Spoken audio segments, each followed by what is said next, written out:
Hi, I'm Jessica Salaji, publisher of thegeorgiavirtue.com. We're so excited to offer a compilation of videos this election season. The TGV Candidate Spotlight Series is an independent video feature produced with one goal in mind: providing voters with as much information as possible before they head to the polls. There's no agenda, we don't make endorsements, and we aren't beholden to any giant media corporation. The series is produced thanks to our advertisers and the generous donations made to the TGV Sunlight Fund and communities we cover. We extended an offer to all of the candidates seeking office this year, and to ensure the integrity of the questions and in fairness to all the opponents, every interview was recorded prior to the release of the videos in that race.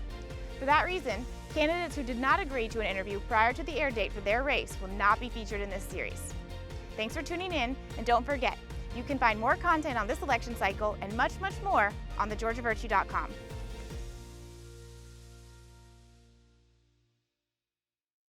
There's never been a better time to upgrade at Franklin Toyota. Hurry in and save big on our entire inventory of your favorite new Toyotas. All marked with the honest, transparent, and upfront pricing you've come to expect from Franklin. The price you see is the price you pay. No gimmicks and no games. Get it fast, get it fair, get it forever. That's the Franklin guarantee, because at Franklin, we're here for you. Visit us on Commerce Drive in Statesboro or shop our complete inventory online at franklintoyota.com.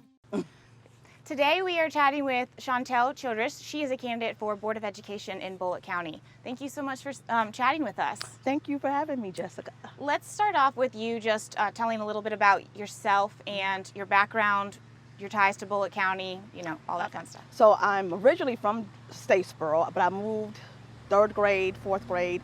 My dad was stationed in Florida. Then from there to Montana, I did come back here, ended up graduating high school from here, and then I left and went to college in Montana, and then finished at Georgia Southern. I have 2 girls. One is 13, that's Kennedy, and one 27, which is Kiara. She teaches in Atlanta, Georgia. I have my daughter Kennedy. She goes to Langston Chapel Middle School, and one of the reasons why I decided to run was because during the pandemic, which was a crazy time for everybody. But when I went to the board meetings, when it was deciding to how we're going to go, if the kids are going to go to school or if they're going to stay virtual, I'm not a fan of being virtual because my kid is not that type of learner, and I'm definitely not a great teacher, and I didn't think I would be able to give her the things she needed. But when they decided to have the kids go back to school, but they just did not have a plan in action. When it was voted to, okay, well, we're going to go to school, someone motioned to, let's start to set the date back so we can get a plan. That was shot down. So our kids went to school, and the kids went to virtual with no plan for the kids really who were virtual. They had the ingenuity plan that basically the kids taught themselves. Some of them never did get interaction with their teachers, and at this point, our kids are really basically 2 years behind. And when we could have, at least for the kids that were virtual, I think a Zoom learning lesson would have been perfect, where they would have kept the same schedule as if they were in school, instead of if you log on, you log on, if you don't, you don't. And then by December, now you haven't logged on, now you have to go, everybody goes back to school. But we still didn't have really a great plan about it. What do you think was, or I guess, do you feel like public input wasn't considered in making a plan, or there truly was no plan at all? There was no plan, and public input was considered, but only from certain groups of people, not from everybody. Even if the plan could have been like they did with the schools in Atlanta, most of them did. My daughter did this, where you had a schedule and you were on Zoom with your teacher, where you had interaction with your teacher, you had work to turn in, and you had to turn it in.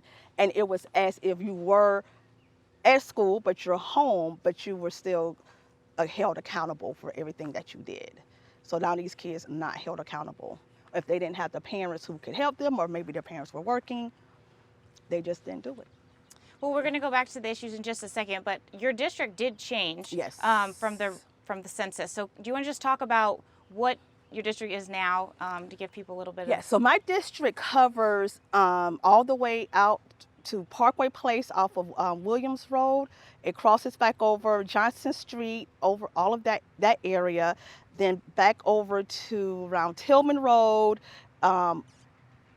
Marvin Avenue, all the way down to Gentilly. Okay. So it's in parts of campus, like Lanier Drive on campus. How would you describe your role as a Board of Education member? Like, what do you see your duties to the public, to the rest of the board, to the district? What is your job? I think my job would be to take in, with our teachers, make sure they're getting the resources and support that they need. With our kids, making sure they're getting their resources and that the support that they need for all the schools, not just certain schools in Bulloch County. Are there other issues on your platform aside from the COVID Yes. crisis, I guess, that you would like to address? Yes. The change of administration that's so frequently.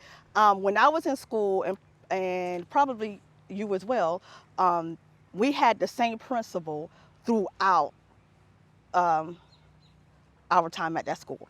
My daughter was at Sally Z from pre-K to 5th grade. She had 3 principals. She's been at Langston Chapel for 2 years. She's on her 2nd principal. And that goes along with all the other schools. Seems like every year the administration's just changing. You get a new principal, and the school can't function and succeed if you keep changing administration. Once you keep changing administration, the morale is low at these schools. I've had messages from different teachers, counselors of how, and that's one of their things, the morale is so low because you get used to one person, well then here comes another one with all the set of, different changes of rules, things they require, but you never were able to even get your foot setting with the prior administration. Right.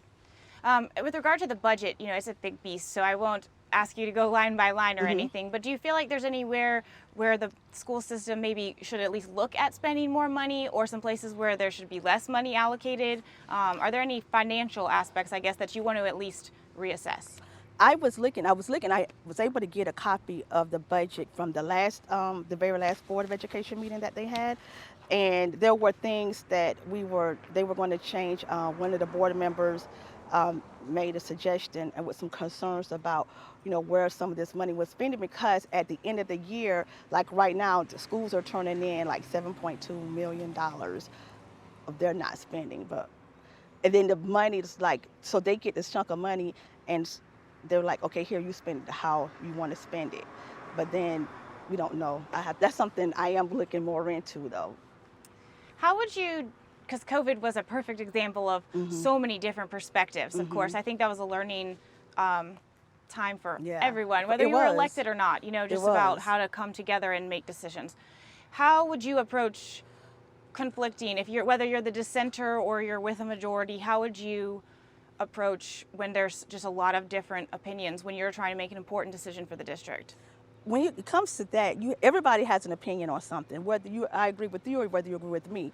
But once everybody talk it out, I'm sure there are things that you're going to say that I may be like, yeah, that's a good point. And there are things I would say that you might agree with. And there's some way you can come together and we can put our agreements, our decisions together, our choices together, and making a decision that's going to be the benefit and betterment of everyone.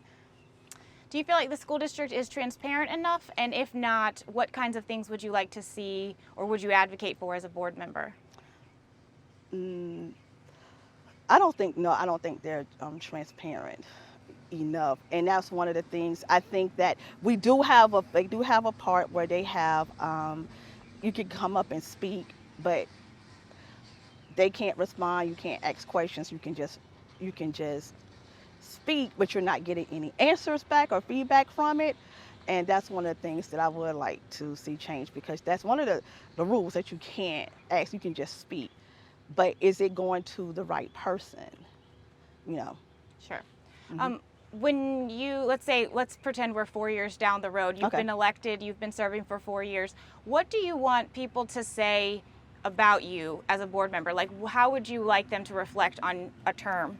I would want them to say that I was passionate, which I am, and that if I felt the need, I wanted to support, represent all kids, not just a select group of kids or one certain school. I want them to say that I spoke up for our children, I spoke up for our teachers. And can you tell people where they can learn more about you before the election, or how they can reach out to you? You can reach me on my Facebook page at Shontelle Childress for BOE District 5. You can email me at shontellechildress@gmail.com, and that's SHONT as in Tom, ELLECHILDRESS@gmail.com. And those are our main ones. Well, thank you so much for chatting with us, and best of luck to you between now and May 24th. Thank you. It was nice meeting you. You too.